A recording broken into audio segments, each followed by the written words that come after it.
जाई। मम्मी जी बड़ी तेज से ठंड लग रही है, मेरी तो हालत खराब हो रही है। मम्मी ठंडी जोर की है, प्लीज मम्मी हमारा स्वेटर निकाल दो। हाँ मम्मी स्वेटर दे दो मेरा। बहू मेरी भी शॉल निकाल देना, बहुत जोरों की ठंड लग रही है।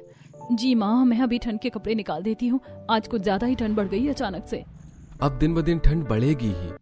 जिसके बाद गायत्री पुराने बक्से को खोलकर सभी के कपड़े ढूंढने लगती है। हाय रे मोरी अम्मा, रे नास पीटा चूहा, सारे ऊनी कपड़े कुतर गया। क्या हुआ भाभी? देखो ना ननद जी, हमारे सारे ऊनी कपड़े चूहे ने कुतर दिया। अब हम ठंड में कैसे गुजारा करेंगे? ये तो बहुत बुरा हुआ। अब हमारी ठंडी तो और मुश्किल से गुजरेगी। घर के सभी लोग परेशान हो जाते हैं। गणेश जी का परिवार काफी गरीब था। प्रणीत कबाड़ी का काम करता था। प्रणीत गांव भर का कबाड़ बटोर कर कबाड़ी के यहाँ जाकर बेचता था, जिससे उसका घर चलता था। वहीं ठंड का मौसम होने के कारण अब दिन ब दिन ठंड बढ़ती जा रही थी। पहले गरीब घर वालों की रजाई पुरानी होने के कारण फटकर खराब हो जाती थी और अब चूहों ने उनके ठंड के कपड़ों को भी कुतर दिया था। बच्चों आओ मैं तुम सबको डबल ट्रिपल कपड़े पहना देती हूँ, इसमें ठंड कम लगेगी। जिसके बाद गायत्री दोनों बच्चों को कपड़ों के ऊपर कपड़े पहना देती है ताकि थोड़ा आराम मिल सके। जिसके बाद वो लकड़ियों से आग जलाती है ताकि सभी ठंड में आग से थोड़ी राहत पा सके। जब तक गायत्री चूल्हे पर खाना बनाती है तब तक सभी आग के सामने बैठकर अपने हाथ पैर सेकते हैं। ऐसे कुछ समय बीत जाता है और दिन ब दिन ठंड बढ़ते ही जा रही थी। एक रात, बहू बहुत जोरों की ठंड लग रही है, कुछ कर बहू, वरना मुझे तो लगता है मैं ठंड से मर ना जाऊं। दैया रे बहुत तेज ठंडी है। माँ बहुत ठंडी है। गायत्री दोनों बच्चों को सीने से लगा लेती है। बेटा चिंता ना करो, जल्दी ही ये ठंड चली जाएगी। माँ जी आप परेशान मत होइए, मैं कुछ तो जुगाड़ करती हूँ। घर की छत और खिड़की दरवाजे भी पुराने होने के कारण हल्के टूटे थे, जिससे बाहर से हवा अंदर आ रही थी। वहीं गायत्री घर की खिड़कियों पर पुराने फटे कपड़े डालकर हवा को रोकने की कोशिश करती है, लेकिन उसका कोई फायदा नहीं होता। जिसके बाद वो आग जलाकर रख देती है, जिससे सांस को थोड़ी गर्माहट मिलती है। तेज ठंड के कारण रात भर घर वाले सो भी नहीं पाते और उनकी पूरी रात ऐसे ही ठंड से खुद को बचाने में गुजर जाती है। अगली सुबह सभी को तेज सर्दी लग जाती है। अच्छू भाभी पानी गर्म कर दो, बहुत तेज ठंड लग गई है। ननद जी रात में इतनी लकड़ियां जलानी पड़ती हैं कि सारी की सारी लकड़ियां खत्म हो गई हैं और उपले सूख भी नहीं रहे। अब फिर से जंगल जाकर लकड़ियां बीननी पड़ेंगी। बहू मेरे और तेरी सास के बस का नहीं है जंगल जाकर लकड़ियां बीनना। हमारी तो कमरे से बाहर जाने की हिम्मत नहीं है। मैं जाकर कबाड़ ढूंढता हूँ, अगर कुछ महंगा कबाड़ मिल गया तो कम से कम अच्छे खाने पीने का खर्च तो निकल ही जाएगा, और ऊपर से खराब अगर रजाई गद्दा भी मिल गया तो ठंड से बचाने का आसरा मिल जाएगा। फिर प्रणीत अपने काम के लिए निकल जाता है। वहीं गायत्री और तानिया तेज सर्दी खांसी में ओस से भीगे जंगल में लकड़ियां बीनने के लिए जाते हैं और दोनों घंटों तक जंगल में लकड़ियां ढूंढ ढूंढ कर बीनती हैं। इतनी सारी लकड़ियां मिली लेकिन एक भी लकड़ी सूखी नहीं है, सारी की सारी भीगी हुई हैं। भाभी अब यहाँ हरियाली की वजह से ज्यादा ठंड और ओस है ना, इसीलिए चलो अब घर चलते हैं। 3 घंटे बीत गए हमें यहाँ आए, घर जाने में देर हो गई तो फिर से ठंडी के कारण घर का काम करने में दिक्कत होगी। तेज सर्दी में दोनों नंद भाभी खांसते और छींकते हुए घर पहुंचती हैं, जहां घर में भी सभी को छींक और खांसी आ रही थी। आ गई बहू, एक काम कर काढ़ा बना दे, बहुत तेज से सर्दी लग गई है। हाय मम्मा देखो ना कितनी सर्दी हो गई है, नाक बह रही है। सभी की हालत इतनी खराब हो गई है, हमें ठंड से बचने का कोई उपाय करना होगा, वरना हमने उपाय नहीं किया तो सभी को अस्पताल में एडमिट होना पड़ जाएगा और हमारे पास इतने पैसे नहीं है कि हॉस्पिटल का बिल चुका पाए। शुभ शुभ क्या है बहू, ये सोच कि प्रणीत को कबाड़ में कुछ बढ़िया मिल जाए और हमारी ठंडी फिर पार हो जाए, ऐसा ही होगा माँ जी। अच्छी। जिसके बाद गायत्री गीली लकड़ी पर मिट्टी का तेल डालकर उसे जलाती है और फिर उस पर सभी के लिए गुड़ और हल्दी का काढ़ा बनाती है। वहीं प्रणीत गांव में घूमते हुए कबाड़ बीन रहा था।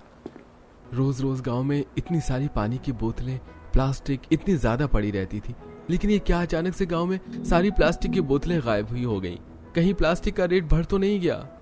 प्रणीत पूरे गांव में प्लास्टिक की बोतलें ढूंढने लगता है, लेकिन उसे बहुत कम बोतलें मिलती हैं। वहीं उसे जगह जगह रेड बुल की कैंस पड़ी दिखती है, वो सारी कैंस बीन लेता है। बोतल नहीं, चलो अच्छा ही ये कैंस मिल गई, इनके तो बोतल से भी ज्यादा अच्छे दाम मिलेंगे। जिसके बाद प्रणीत लोगों के घरों से कबाड़ का सामान इकट्ठा करता है और कबाड़ी की बड़ी दुकान पर जाता है।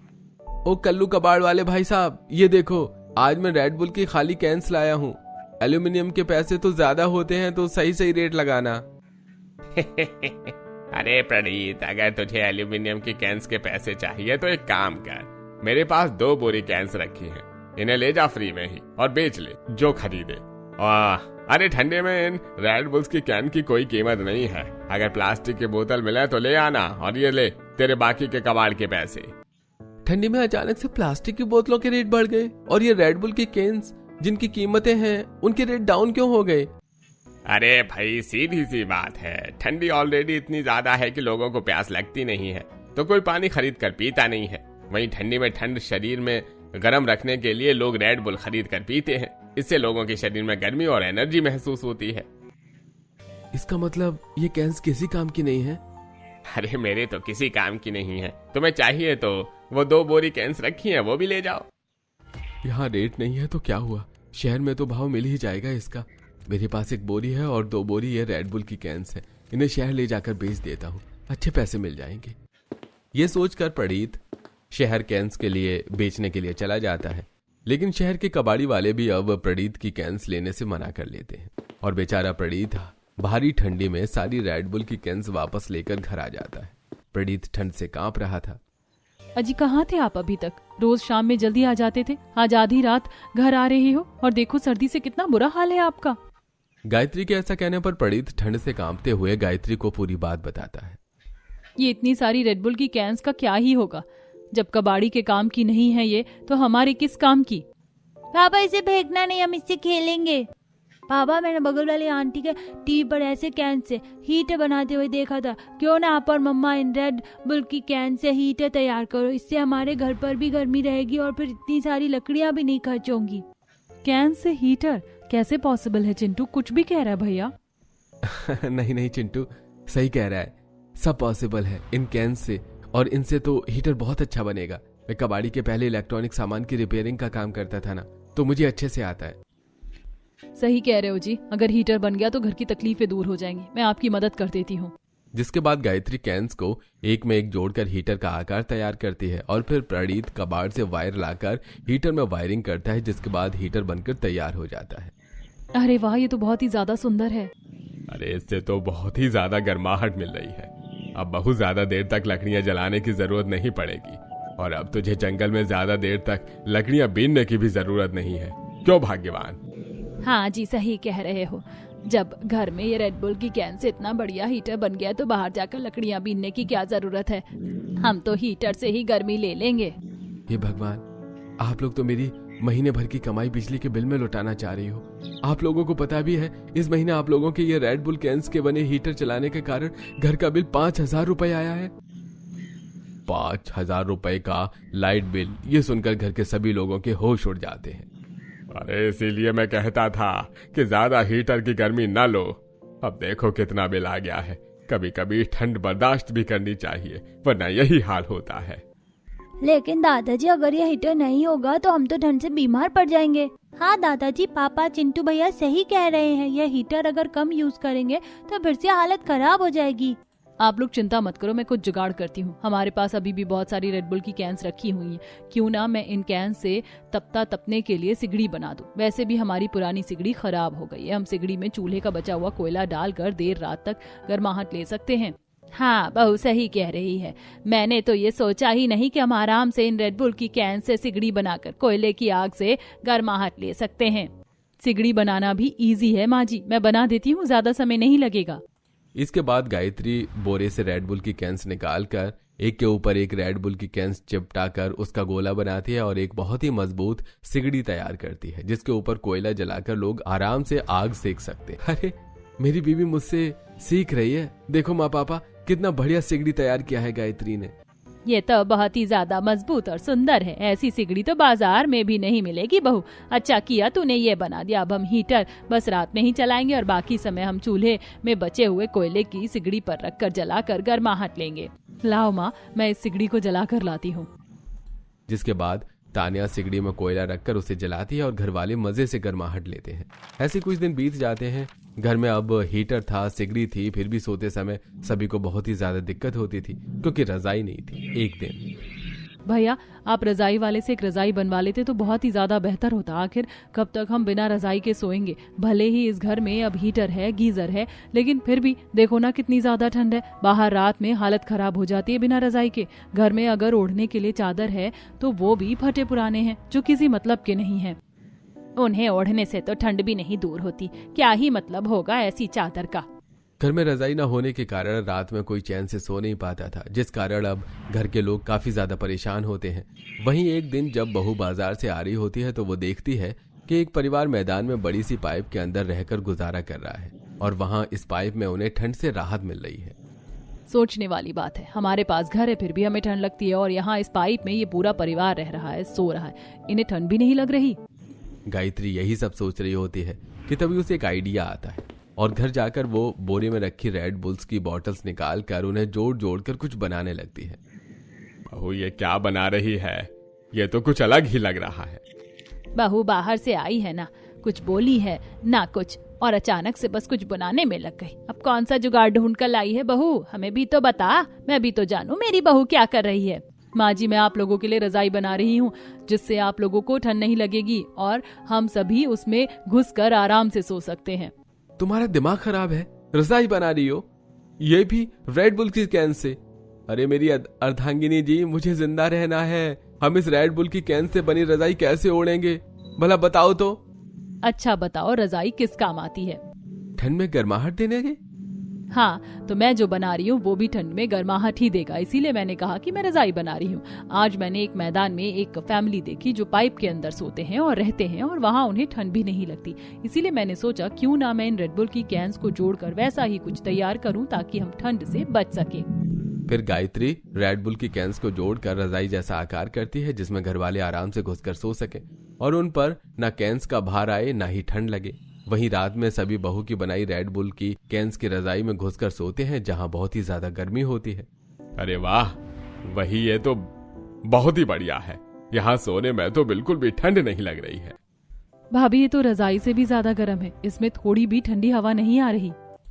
मैंने नहीं सोचा था कि मेरी बीवी इतनी टैलेंटेड है। ये जुगाड़ू रेड बुल की कैन से बनी रजाई बहुत ही ज्यादा गर्म और आरामदेह है। जिसके बाद सभी बहू की जुगाड़ू रेड बुल की कैन से बनी रजाई में घुसकर सोते हैं और बहुत ही रिलैक्स्ड फील करते हैं। वहीं अगले दिन मम्मी पानी गर्म कर दो ना, मैं ठंडे पानी से नहाकर स्कूल नहीं जाऊंगी, बहुत ठंडी है। हाँ मम्मी, मैं भी ठंडे पानी से नहीं नहाऊंगा, ऐसे ही चला जाऊंगी आज स्कूल।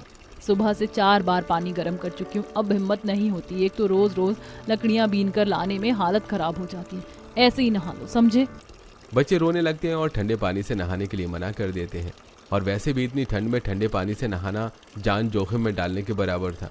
गायत्री बच्चों को नहाने के लिए समझा रही थी कि तभी गायत्री के पड़ोसन पालोमी वहां आती है। ये क्या गायत्री, बच्चों को इतनी ठंड में ठंडे पानी से नहाकर मराना है क्या? तो क्या करूं पालोमी दीदी, आप ही बताइए। चूल्हे पर सुबह से 4 बार पानी गर्म कर चुकी हूँ और इतनी लकड़ी नहीं है कि रोज मैं इतना सारा पानी गर्म करूँ। मैं पानी गर्म करके थक गई हूँ और लकड़ियाँ भी खत्म हो गई हैं।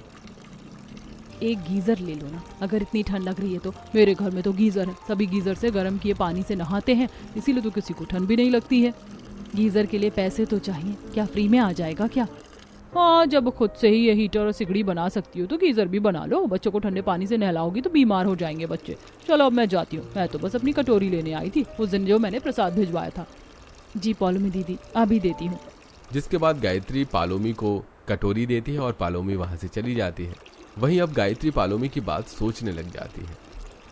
सही है, अगर मैं गीजर बना लूंगी तो दिन रात ये पानी गर्म करने का झंझट ही खत्म हो जाएगा।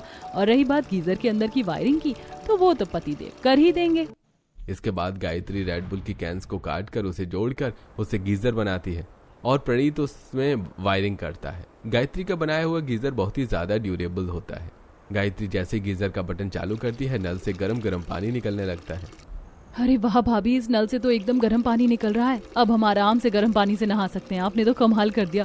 ये गीजर बनाकर कोई सोच भी नहीं सकता एक मामूली से रेड बुल की कैन से कोई इतने जुगाड़ू सामान बनाकर ठंडी से खुद को बचा सकता है। हाँ तानिया, बिल्कुल सही कहा बेटा तूने। अब तो ढेर सारी लकड़ियाँ भी खर्च करने की जरूरत नहीं है।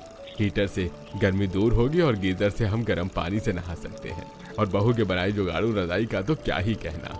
सभी बहुत ही खुश हो जाते हैं। एक रात जब सभी आराम सोए होते हैं कि तभी टूटी हुई खिड़की से घर के अंदर बिल्ली छलांग मारती है और जाकर मिट्टी के चूल्हे पर गिरती है, जिससे मिट्टी का चूल्हा बहू का टूट जाता है। अगले दिन जब गायत्री सोकर उठती है और टूटा हुआ चूल्हा देखती है तो काफी ज्यादा निराश हो जाती है। ये मोई बिल्ली ने अलग से नाक में दम कर रखा है, मेरा चूल्हा फोड़ दिया। अब डबल मेहनत करूं और चूल्हा बनाऊं। बहू चूल्हा ही तो है ना, कोई बात नहीं, टूट गया तो अब दूसरा चूल्हा बना ले मिट्टी से, इसमें क्या रोना। माँ जी मैं ठंडी में कपड़े तो सूख नहीं रहे, मिट्टी का चूल्हा कैसे सूखेगा, इसीलिए रो रही हूँ मैं, और कोई वजह नहीं है। बहू एक बार कोशिश करके देख, क्या पता कि मिट्टी का चूल्हा सूख जाए। गायत्री सास ससुर के कहने पर मिट्टी का चूल्हा बना देती है, लेकिन बहुत देर हो जाती है और वो नहीं सूखता। वहीं चूल्हा न होने के कारण सारा दिन घर वालों को भूखा रहना पड़ता है। शाम में, अरे देखो गायत्री, आज कितनी सारी रेड बुल की कैन मिली है। अब तो हम और भी ज्यादा जुगाड़ू सामान बना सकते हैं, और अगर अच्छे जुगाड़ू सामान बने तो हम इससे हीटर गीजर बनाकर बेच भी सकते हैं। अभी बिजनेस आइडिया छोड़ो, ये बताओ कि खाने का क्या किया जाए। चूल्हा फूट गया और मिट्टी का चूल्हा ठंड से सूख नहीं रहा, अब मेरा दिमाग नहीं काम कर रहा। तुम चिंता क्यों करती हो, लो अभी बना देता हूँ चूल्हा। जिसके बाद प्रणीत रेड बुल की कैन से एक बढ़िया सा चूल्हा तैयार करता है। ये देखकर घर वाले हैरान हो जाते हैं। वाह पापा, आपने तो कमाल कर दिया, ये चूल्हा तो बहुत ही ज्यादा सुंदर और टिकाऊ भी है। मम्मी आप जल्दी से आप खाना बना दो, बहुत भूख लगी है। मेरे दिमाग में क्यों नहीं आया ये चूल्हा तो वाकई बहुत ही बढ़िया है। चलो अब मैं जल्दी से सभी के लिए खाना बना देती हूँ। फिर गायत्री रेड बुल की कैन से बने चूल्हे पर बढ़िया सा दाल चावल सब्जी रोटी बनाती है, और चूल्हा कैन से बना हुआ था इसलिए वो जल्दी से गर्म हो जा रहा था, और सारा खाना नॉर्मल चूल्हे के कंपेयर में आधे समय में ही बनकर तैयार हो जाता है। जब से बहू ने अपना जुगाड़ लगाना शुरू किया, हमारी जिंदगी पहले से कितनी बेहतर हो गई है। हाँ माँ, बिल्कुल सही कह रही हो। अब तो घर में सब कुछ टिकाऊ है और ठंडी आराम से गुजर जाएगी। सभी घर वाले मजे से रेड बुल की कैन से बने चूल्हे पर खाना खाते हैं और अपनी जुगाड़ू रजाई में सोने के लिए चले जाते हैं। ऐसे कुछ दिन बीत जाते हैं। वहीं गायत्री के जुगाड़ अब मोहल्ले में फेमस हो जाते हैं। सभी गायत्री के जुगाड़ के बारे में ही बातें करते हैं, और सारी पड़ोसनें उसके घर बहू के ठंड में रेड बुल की कैन से बने जुगाड़ू सामान को देखने के लिए आती हैं और देखकर हैरान हो जाती हैं। अरे वाह, ये गरीब का घर आलीशान जुगाड़ सामान से भरा पड़ा है। हमने नहीं सोचा था गायत्री इतनी टैलेंटेड है। तुम्हारे यहाँ तो गीजर, हीटर, रजाई, कैन से बना चूल्हा सब है। ये सब जुगाड़ू सामान कितना टिकाऊ और सुंदर है। लेकिन क्या फायदा इतने टैलेंटेड होने का जब इन लोगों को घर संभालने का तरीका ही ना पता हो। कबाड़ वाले घर का है ना, इसीलिए कबाड़ की तरह फैला हुआ है। बिल्कुल सही कह रही हो बहन, हम तो यहाँ गायत्री के जुगाड़ सामान देखने आए थे। जुगाड़ सामान तो बहुत बढ़िया, लेकिन घर का हाल वही बेहाल है। अरे बहू, इतनी जुगाड़ू है तो अपने घर को भी थोड़ा समेट ले, ताकि आइंदा कोई बोल ना सके कि ये कबाड़ी का घर है। चलो बहनों, यहाँ तो बैठने का भी मन ना करे, कितना सारा सामान फैला हुआ है। फिर सारी पड़ोसनें बहू और उसके ससुराल वालों को बेइज्जत करके वहां से चली जाती है। वैसे बात तो सच थी, पूरा घर बच्चों के खिलौने, कपड़े और यहाँ वहाँ के सामान से फैला हुआ था। किसी भी चीज का कोई ठिकाना नहीं था। वहीं पड़ोसनों की बात बहू और सभी ससुराल वालों को बहुत ही ज्यादा बुरी लगती है। मैंने इस घर को समेटने की बहुत कोशिश की, लेकिन ये पड़ोस ने यहाँ आकर हमारा मजाक उड़ाकर चली गई। माँ जी, पापा जी, मुझे माफ कर दो। अब आप लोग देखना कैसे मैं इस घर की काया पलट कर रख दूंगी। जिसके बाद गायत्री रेड बुल की कैंस को काट कर उन्हें अच्छे से जोड़कर उसे एक बड़ी सी अलमारी तैयार करती है और अंदर सामान रखने के लिए डिफरेंट सेक्शन भी तैयार करती है। अरे वाह, ये तो बहुत ही सुंदर अलमारी बनाकर तैयार हुई है, काफी बड़ी भी है। अब देखो, अब इस घर की मैं कैसे काया पलट करती हूँ। भाई लाओ, पहले माँ सारा सामान समेटने में आपकी मदद कर देती हूँ। फिर तानिया और गायत्री मिलकर घर में फैले हुए सारे कपड़े, खिलौने और अन्य सामान अलमारी के डिफरेंट सेक्शन में रख देते हैं और कुछ ही समय में घर की काया पलट हो जाती है। पूरा बिखरा हुआ घर एकदम से सिमट जाता है। जैसे आज हमारी पड़ोसनों ने हमारे घर की बेइज्जती की, ये मुझे बिल्कुल भी पसंद नहीं आया। अगली बार जब भी वो आएंगी माँ जी, आप देखना सभी हमारा घर देखकर हैरान रह जाएंगी। जिसके बाद जुगाड़ू बहू रेड बुल की कैन से एक बड़ा सा सोफा तैयार करती है जो कि काफी मजबूत और सुंदर होता है। उसके साथ ही एक बड़ा सा डाइनिंग टेबल, कुर्सी और तख्त भी बनाती है ताकि घर में कोई बाहर से आए और घर के लोगों को उठने बैठने में कोई दिक्कत ना हो। बहू, ये बड़ी सी मेज तो बहुत ही सुंदर है, इसका क्या होगा? माँ जी, इस मेज को डाइनिंग टेबल कहते हैं। जमीन पर बैठकर खाना खाने में ठंड लगती है ना, इसीलिए मैंने ये मेज बनाई है ताकि हम आराम से इस पर बैठकर खाना खा सकें। गायत्री के बनाए हुए सोफे, बेड, कुर्सी, टेबल, तख्त से अब घर की काया सच में पलट गई थी। अब गायत्री का ससुराल काफी मॉडर्न लग रहा था। तभी बाहर से एक पड़ोसन की आवाज आती है। बहू घर के अंदर की काया बाद में पलटना, पहले ही टूटी हुई खिड़की और दरवाजों को ठीक कर ले। आई बड़ी जुगाड़ू बहू बनने। अरे अपने मुंह की खुली खिड़की बंद कर लो बहन जी, पहले बाद में मेरी बहू को सुनाना, समझी? आई बड़ी, जब देखो तब बस ताने देने को कह दो। सुभद्रा जी की बात सुनकर कंगना का मुंह एकदम से बंद हो जाता है। वहीं गायत्री बहू अब अपने अगले जुगाड़ में लग जाती है। गायत्री रेड बुल की कैन से ही दरवाजे और खिड़की तैयार करती है और घर के टूटे हुए दरवाजे और खिड़की से उसे बदल देती है, जिससे अब घर से बाहर से आने वाली ठंडी हवाएं भी बंद हो जाती हैं। ऐसे दिन बीतते हैं और प्रणीत का कबाड़ का काम भी कुछ अच्छा नहीं चल रहा था। अब मैं परेशान हो गया हूँ ये रोज रोज की कबाड़ी की जिंदगी से। एक तो ढंग का पैसा नहीं मिलता कबाड़ में, और इज्जत नहीं है सो अलग। अजी अब कबाड़ी का काम करने की जरूरत नहीं है, अब हम खुद के लिए इतना कुछ कर सकते हैं। तो मैं सोच रही हूँ क्यों ना इस ठंडी में हम ऐसे ही रेड बुल की कैन से बढ़िया बढ़िया सामान बनाकर बेचे जो लोगों के काम में आए। सही कह रही है बहू, ऐसे न जाने कितने गरीब हैं जो हमारी ही तरह ठंड से परेशान हैं। अगर तेरे पास इतने जुगाड़ ना होते तो आज हम भी ठंड से मर गए होते। ऐसे ना कहिए पापा जी। रही बात ठंड की, तो हम इस ठंड में गरीबों की मदद भी करेंगे और कम दाम में बने गीजर और हीटर बेचकर लोगों की सहायता करेंगे। अजी बस आप ढेर सारे रेड बुल के कैंस लेते आइए, बाकी काम मैं कर देती हूँ। फिर प्रणीत गांव की गलियों में घूमकर लोगों के द्वारा पीकर फेंकी हुई रेड बुल की कैंस को इकट्ठा करने लगता है, जिसके बाद गायत्री और प्रणीत मिलकर रेड बुल की कैन से ढेर सारे गीजर और हीटर बनाकर बाजार में बेचने जाते हैं। गीजर ले लो, टिकाऊ और किफायती गीजर, इतनी ठंडी में कम बिजली में पानी को जल्दी से गर्म करे और घर की लकड़ियाँ बचाए। एकदम किफायती रेट का गीजर और हीटर ले जाइए, सस्ता और अच्छा, कम पैसों में ठंडी से बचें। दोनों पति पत्नी बाजार में अपने टिकाऊ और गीजर और हीटर लेकर बेचना शुरू करते हैं।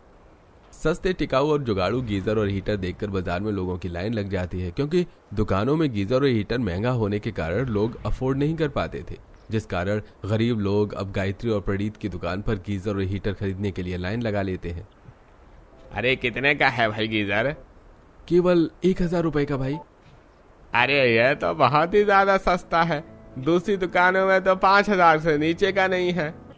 हाँ भाई, इसलिए तो हम आपकी तकलीफ दूर करने के लिए सस्ते और किफायती गीजर और हीटर लेकर आए हैं। ये देखो, हमारे पास कई प्रकार के भी हीटर हैं। एक व्यक्ति के लिए एक छोटा हीटर, 4 लोगों के लिए बड़ा हीटर और बड़े परिवार के लिए 2 जुड़वा हीटर। इससे पूरा घर गर्म रहता है और इतनी तेज ठंड में ये बराबर गर्मी देता है। अरे भैया जी, मेरे पड़ोसी ने आपके यहाँ से गीजर और हीटर लिया था, मुझे पानी गर्म करने की रॉड चाहिए, मिलेगी क्या? हाँ, जरूर मिलेगी। जिसके बाद प्रणीत रेड बुल की कैन से बनी हुई पानी गर्म करने की रॉड रमेश को देता है। गांव में सभी को बड़े ही किफायती दाम पर इलेक्ट्रिक और टिकाऊ सामान मिल रहे थे, इसलिए सभी बहुत ही ज्यादा खुश थे। वहीं गांव में एक यंग बिजनेसमैन था जिसकी शहर में दुकान थी। वो जब गायत्री और प्रणीत के ठंड में बनाए हुए जुगाड़ू सामान को देखता है तो उसे वो काफी पसंद आते हैं। क्या आप ही हैं वो पति पत्नी जो इस कड़कड़ाती ठंड में इस रेड बुल की कैन से जुगाड़ू सामान बनाकर बेच रहे हैं? जी हाँ, हम ही हैं, लेकिन क्या हुआ, हमसे कोई भूल हुई है क्या? देखिए, अगर कोई भूल हो गई हो तो माफ कर दीजिएगा। हमारा सामान एकदम खरा है। हाँ भाई साहब, आपका सामान एकदम खरा है, इसलिए मैं आपसे मिलने आया हूँ। मेरी इलेक्ट्रिक सामान की दुकान है, मैं चाहता हूँ आप मेरे लिए ऐसे ही किफायती गीजर, हीटर और अन्य इलेक्ट्रिक सामान बनाएं, जैसे फ्रिज, कूलर, वॉशिंग मशीन और साथ में टीवी। इसे हम महंगे दाम पर बेचेंगे और गरीबों के लिए 20% डिस्काउंट देंगे। गायत्री और प्रणीत को तरुण का ये आइडिया बहुत ही ज्यादा पसंद आता है और वो तरुण से हाथ मिला लेते हैं। ठीक है, हमें कोई परेशानी नहीं है। जिसके बाद प्रणीत ढेर सारे रेड बुल की कैन लेकर आता है और दोनों पति पत्नी मिलकर घर पर ढेर सारा इलेक्ट्रिकल सामान बनाते हैं और तरुण उन्हें शहर ले जाकर बेचता है और मिले हुए मुनाफे को तीनों आपस में बांट लेते हैं, जिससे गायत्री और तरुण अच्छा खासा पैसा कमा लेते हैं और कुछ ही दिनों में उनकी परिस्थितियां बहुत ही ज्यादा सुधर जाती हैं। वहीं अब दोनों पति पत्नी मिलकर गरीबों के लिए भी हीटर बनाते हैं, जुगाड़ू रजाई भी, और वो गरीबों में मिलकर बांटते हैं। गायत्री, हमें माफ करना बहू, हमने तुम्हारा मजाक बनाया, लेकिन आज देखो तुम तो हमसे ज्यादा अमीर हो गई हो। आज हमें अपनी गलती का एहसास हो रहा है। कोई बात नहीं आंटी जी, आप लोग उदास मत हो। आप लोगों ने उस दिन इतनी बातें ना सुनाई होती तो शायद मुझे अपने अंदर की पावर पता नहीं चलती। सभी पड़ोसनों को अपनी गलती का एहसास था। वहीं अब गरीब बहू के बनाए जुगाड़ू सामान से उनकी परिस्थितियां एकदम से बदल जाती हैं और सभी खुशी से रहने लगते हैं।